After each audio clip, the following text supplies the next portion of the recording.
Greetings, ladies and gentlemen, and welcome to the SEALSQ First Half 2025 Financial Results Earnings Conference Call. As a reminder, this conference call contains forward-looking statements. Such statements involve certain known and unknown risks, uncertainties, and other factors which could cause the actual results, financial condition, performance, or achievements of SEALSQ to be materially different from any future results, performance, or achievements expressed or implied by such forward-looking statements. SEALSQ is providing this communication as of this date and does not undertake to update any forward-looking statements contained herein as a result of new information, future events, or otherwise. These risks are also discussed in our filings made with the Securities and Exchange Commission. Please be advised that our first half 2025 earnings release was issued on Tuesday, September 9th, 2025.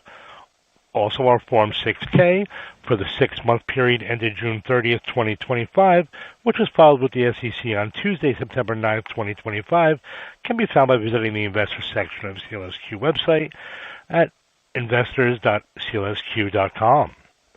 At this time, all participants are in listen-only mode. A brief question-and-answer session will follow the formal presentation.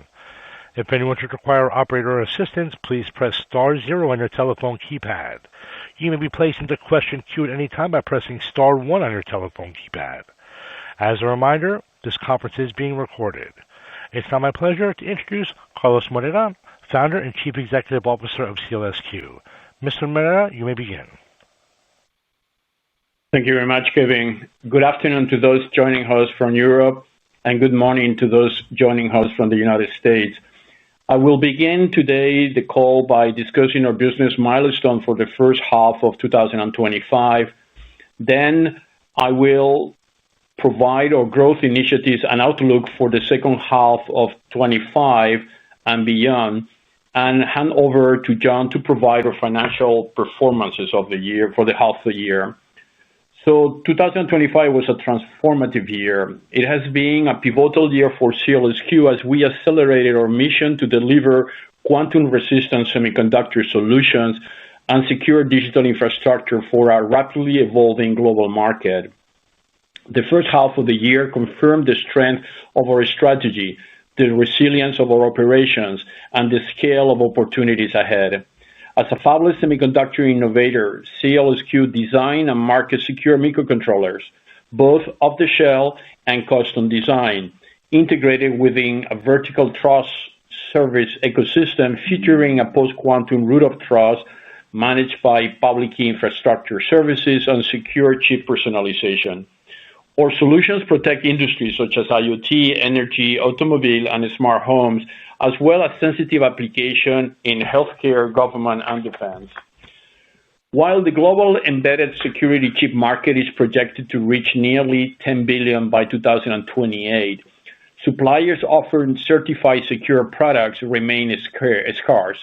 This creates a significant opportunity for SEALSQ, uniquely positioned to deliver both regulatory compliance and resilience against emerging threats such as quantum computers.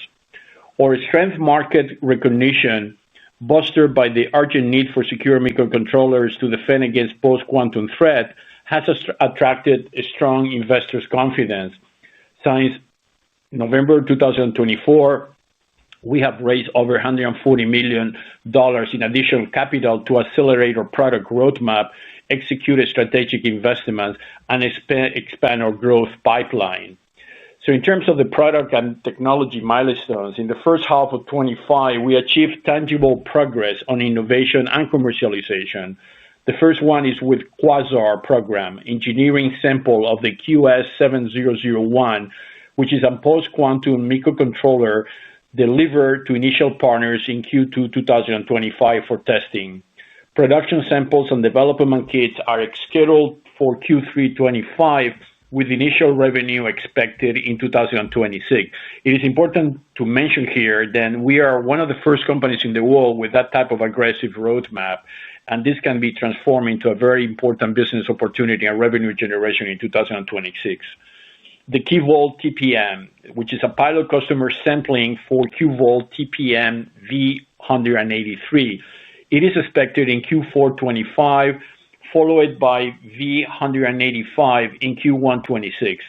Initial revenues are projected for 26. The Volt IC 408 secure microcontroller, which is an advanced to FIPS 143 level 3 validation, has been confirmed by UL independent lab test, which is NIST review ongoing now. The MS6003 secure element launched with FIDO2 passwordless authentication to meet demand in the fast-growing authentication market. Also in SBox, which is deployed for factory IoT identification injection and in large scale project, ensuring compliance with Matter, which is the Homeland certification for home appliances in the United States, and the US Cyber Trust Mark. Also the Quantum Root CA, very important development achieved during the first year, introduced by the OISTE Foundation as the first PQC integrated PKI system to safeguard IoT, financial and defense infrastructure against quantum encryption. Commercial achievements. So the commercial momentum mirror our technology progress. Revenue is on track to increase 59% to 82% in 2025 versus 2024, supported by a strong demand for PKI services, secure hardware, and custom ASICs. Our TPF engagement more than doubled from 35 customers at the end of 2024 to 82 customers by mid-25, validating the relevance of a roadmap. We also secure multi-year supply agreements with global leaders such as the Aegir Group, Dyson, MIWA, and Delta Door. Expanding collaboration with Landis+Gyr, which is one of the leading providers of smart meters in the world, including PKI deployment for 30 million utilities users in Asia and further development for the US market. Smart meters is one of the potential hardware that can be in real trouble if they are not post-quantum ready. And this company is taking the right step to make resilient at the product level with our technology. Advanced on-car reader business in Asia with new customer committing to several 100,000 annual units. Expanding our global footprint by opening a sales office in India and appointing distribution in Asia, Europe, and Turkey. So now talking about the strategic investment and partnership. So 2025 has also marked a transformational phase in our growth strategy. The IC Ops acquisition, bringing 100 engineers to our staff force. In August 2025, we completed the acquisition 100% of IC Ops, a French company located in Grenoble, which are ASIC design specialists, bringing, as I mentioned, 100 skilled engineers into the SEALSQ force. This strengthens our common and custom post-quantum ASIC capability for medical, automobile, and IoT industry, as this company has been provided this technology to leading health companies and automobile companies in Europe, all of them requiring new specialized generation of chips. Quantix Edge Security Facility, which executed a $40 million investment in Murcia, Spain, with $20 million from the Spanish government, which is sitting now in $18 billion of investment in semiconductor in Spain. And we were one of the first projects authorized by them with a $10 million investment from WISeKey and SEALSQ and $10 million investment from partners localized in Spain like Odin and Protege. This facility, aligned with the EU Chip Act, will focus on post-quantum RISC-V chip design and secure semiconductor personalization, with revenue expected already in 2026.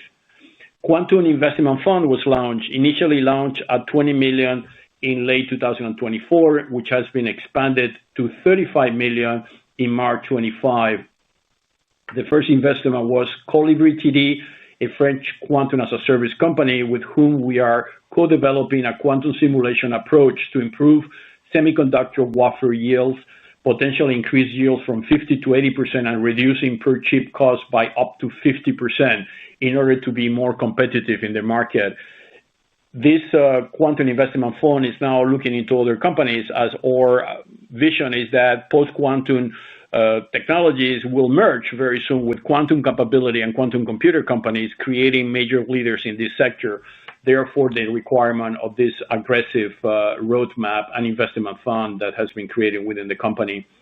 We also invested, as has been discussed in the last call, in space technology. So we, in cooperation with WISAT, we have been deploying a constellation which is now sitting on 22 satellites, and SEALSQ has invested $10 million to expand or secure quantum-ready satellite constellation. So from the next launch of the satellites in November this year, we will have the capability of securing post-quantum connections from the space all the way down to objects on Earth in what is going to be one of the first ever secure post-quantum communication connecting mobile phones with or satellites. With 2 launches completed already in 25, SEALSQ now has one of the largest constellations in Europe with 22 operational satellites, with plans to scale to 102 satellites by 2027. A strategic project with the Swiss Army has been signed, and we are in full deployment with their own requirements for the use of those satellites. Very strong year also in terms of research and development. In order to maintain the leading edge, we continue to invest heavily in research and development, allocating $4.7 million in the first half of 25 as part of the $7.2 billion full-year budget. This underscores our commitment to leadership in post-quantum innovation and the commercialization of next-generation chips. Also, on the financial strength, with a robust cash reserve of $121 million as June 30, 25, and actually $150 million as September 9, 25. So the company is sitting now $150 million that, combined with a strong balance sheet, positions SEALSQ to capitalize on growing demand for post-quantum resilient technology, potentially look into acquisitions and strategic investment in the post-quantum roadmap. We are all placed to drive commercialization to our new technologies while funding strategies growth initiative becomes available. In August 25, SEALSQ unveiled Convergent, a forward-looking initiative integrating AI, quantum technology, and next-generation solution. The market is converging. All technologies are getting exponential, and they are creating synergies between themselves, and there is a huge market opportunity to develop business model around this convergent opportunity. Convergence Unified PQC aligned with NIST standard, tokenization, advanced encryption, WISAT 22 satellite constellation, decentralized physical infrastructure network, DPIN, and machine-to-machine end-to-end communication.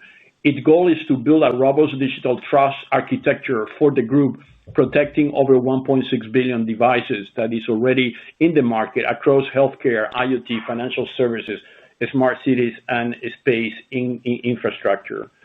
So the outlook for 2025 is also promising. Revenue is expecting to be in the range of $17.5 million to $20 million, representing already a growth of 59% to 82% year on.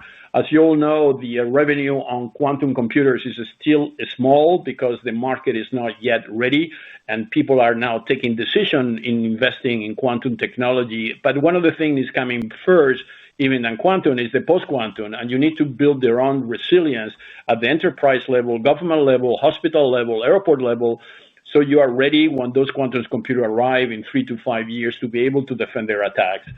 This includes contribution from ICALF following the August acquisition, the Quantix Edge Security Project, and renewed demand for traditional products.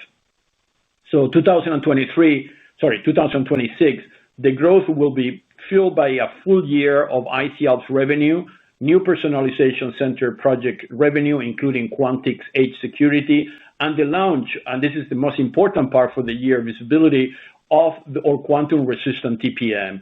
Initial estimate reflects 50 to 100% revenue growth year on year, which is unseen in this sector for the moment. Pipeline, so we have a very strong pipeline or business pipeline. It stands at $170 million in opportunities for 2026 to 2028, reflecting a surge in demand for quantum-resistant security solution and sovereign semiconductor expertise. I will now turn the call to John O'Hara, our CFO, who will discuss in detail the financial results for the first half 2025 and our guidance for the second half of the year as a complement of my information provided so far. Please, John, go ahead. Carlos, and good morning, good afternoon, everybody. For the half one 2025 revenue, our revenue of 4.8 million, which was consistent with the first half of 2024, was entirely in line with our expectations. It reflects the anticipated continued strategic transition period ahead of the launch of our new post-quantum technologies. And we expect the second half of the year to start to grow, as we'll come on to shortly. The gross profit was 1.6 million, and the gross profit margin increased by 15 percentage points from 19% last year to 34% this year.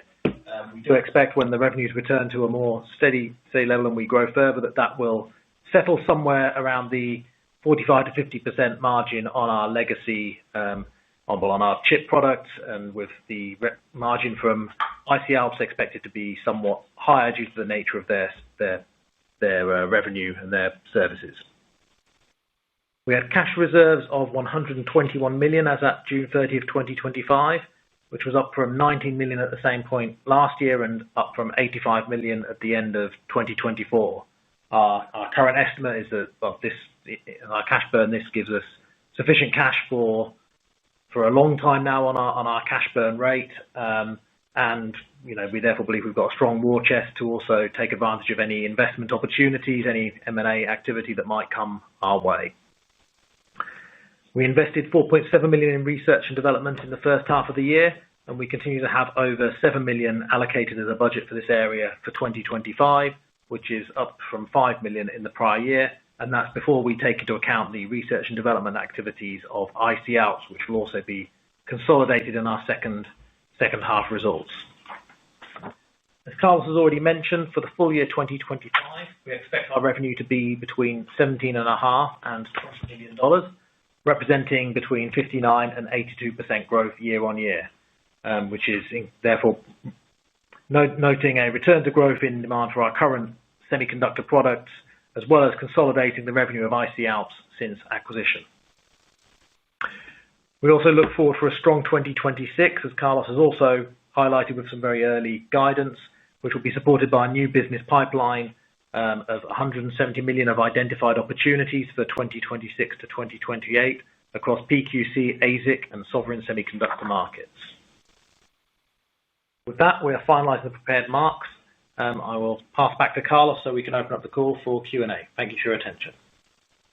So thank you, John. Just as end of the call remarks before we move into Q&A, just to mention that 2026 is going to be a very important year for the quantum industry, and particularly post-quantum, as the regulatory and technology landscape is moving in our favor, with frameworks such as the European Union Cyber Resilience Act, the US government Cyber Trust Mark, and the UK PSTI Act, mandating secure identities, encryption, and life cycle management.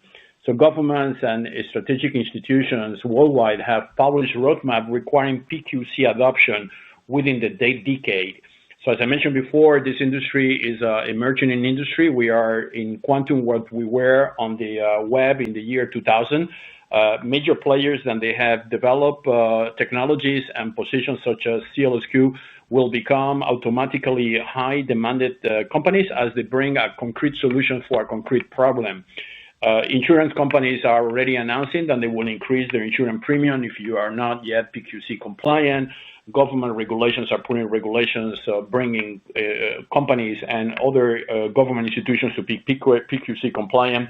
And that will be reflected, obviously, on valuations of companies, as the entry level to become a PQC compliant and quantum company is still very high and requires hundreds of millions of dollars on investment.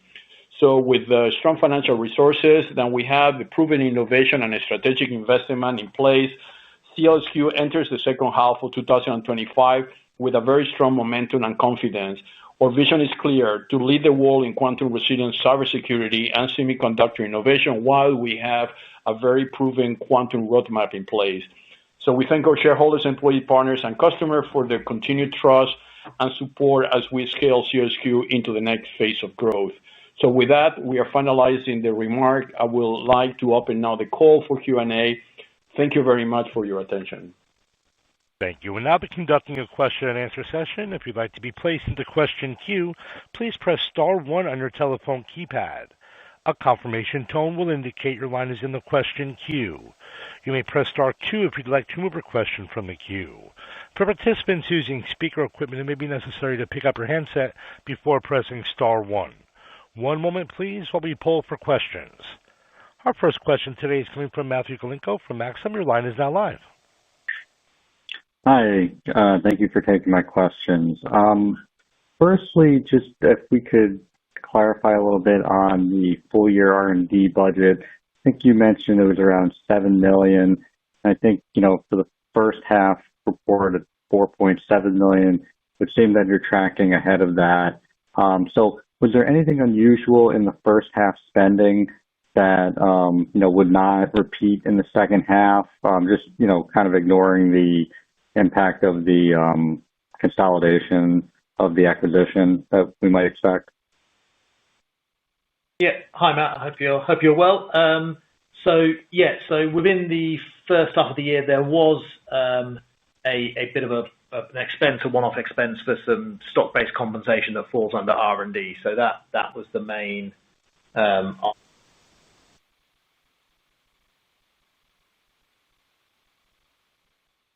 Got it. Okay. And could you venture a guess for what kind of the annual R&D run rate, taking that out, would be when you layer in the acquisition?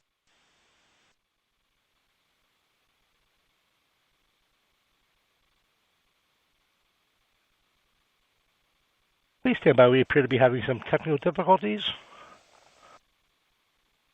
Speaker line, I do not hear your line. Hi, sorry, can you hear me now? No, Matthew, I hear you, my friend. Carlos, would you mind saying a few words? I do not hear the speaker line. We do apologize for the inconvenience. Everyone, please stand by.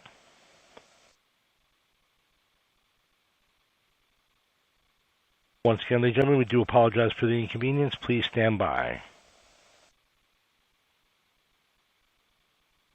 In the meantime, I'm going to play some music while we connect the speaker line. Just do not disconnect, everyone. We will be connected shortly, and we'll continue the Q&A session, okay? Please stand by.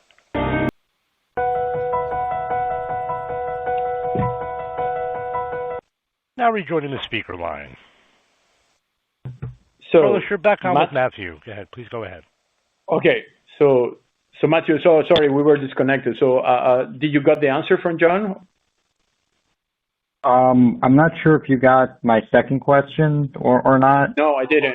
No, we didn't. Sorry. Did you get the answer to the first one on the research and development, though, Matt? Did you get that answer? Yeah. So I appreciate the follow up. So the I guess the question is what the run rate, or if you could offer a run rate on the revenue on the R&D line, if you kind of back out that one-time stock-based comp piece under R&D in the first half and layer on the R&D consolidation in the second half, what would kind of the annual rate of R&D be?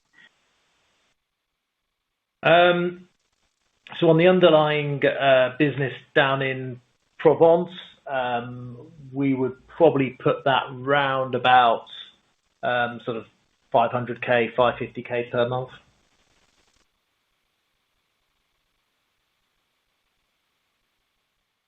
Got it. Okay. All right. And then I also wanted to ask about the pipeline. I think you shared 170 million. As far as the prospective customers and prospective type numbers in that pipeline, how do you build the pipeline estimate, I guess? Can you provide a little bit more of the process for how you include stuff in the pipeline? Yeah, sure. So essentially, my understanding is it's a relatively standard process where we go from, certainly in the industry, I believe, where we go from kind of identifying an opportunity and evaluating that to the best of our ability, but then applying a relatively low success percentage to that, because obviously when we've just identified it, we haven't really got very far. And then we go through the phase of identified, then qualified when we've kind of ratified the opportunity and we've made at least first contact with the potential client. Then comes into design in, which is usually when we've signed up to provide them with a kind of a test kit and actually spec out and create a potential solution for said client, and then design win at the end, which is the point where we believe that where we've been mandated to go ahead and produce the product and are in the final stage with that client. So obviously by the time we get to design win, we apply a much heavier percentage because at that point we're the only people in the game. So, we generally expect at that point to get an order unless there is a technical limitation to the product or the client cancels their own internal project. So we put all that together, apply the weightings, and then we tend to look 3 years into the future. So that 170 million will include revenues over 26, 27, and 28. What it does not include is the revenues for the clients that we've already won. So once we actually have received our first major purchase order of a significant volume, and therefore we've gone into production, we move that out the pipeline, and then we're kind of operating on a backlog where it's based on them giving us orders. Yeah, just to add on that, the sales cycle is long on the hardware part. It's around 6 months. And the reason, there's a lot of complexities to introduce those new generation chips into existing hardware, that their electronics are now being designed to introduce the chip, and that requires engineering. So that means that you have to first understanding the problem, let's say a smart meter, or let's say a connected car or a drone. So you have to understand the electronics. You have to redesign some of those components. So you insert the chip, then you have to check the connectivity of the chip with electronics in order to create the post-quantum capability. So all that takes a long time, right? And normally companies, the way they act on that is as I mentioned on my presentation, post-quantum technology is emerging technology in terms of many customers don't realize the need of moving PQC yet. There's some of them, they're saying, quantum computers will be in 30 years, so why we should bother now? So this has been slowly, gradually, the education in the market has been improved by even companies that they have this type of thinking before. So that creates some kind of urgency in our clients, and now they are saying, okay, let's just start with one generation of products. So they don't immediately want to PQC enable all their products. So they start with one type of products, they test, and then they go to the next cycle of expansion internally in the company, as you not only need to modify the security of the product, which is the hardware component, but also the software part. So that needs to be integrated into their backend, right? So that process, as we move forward, it will be a more automated process. Actually, AI is helping a lot to create more efficiencies on that cycle, so we can reduce the time and we can increase the numbers. So this is the present situation. That's why we believe that the revenue this type of companies make now is not that important, because what we are addressing is a much bigger problem in the future, which is when regulation arrives and regulation says, company, you need to have PQC enablement in your products, otherwise you cannot sell them anymore because your products will not be authorized to enter into a specific territory. So there is the inflection point. We believe the big opportunity is for us. Great. Thanks, Carlos. And I'll jump back in the queue. Thank you. Thank you, Matt. Thanks, Matt. Thank you. As a reminder, that's star one to be placed into question queue. If you'd like to be placed into question queue at this time, please press star one on your telephone keypad. A confirmation tone will indicate your line is in the question queue. One moment, please, while we pull for questions, and that's star one to be placed into question queue. We've reached the end of our question and answer session. I'd like to turn the floor back to Carlos for any further or closing comments.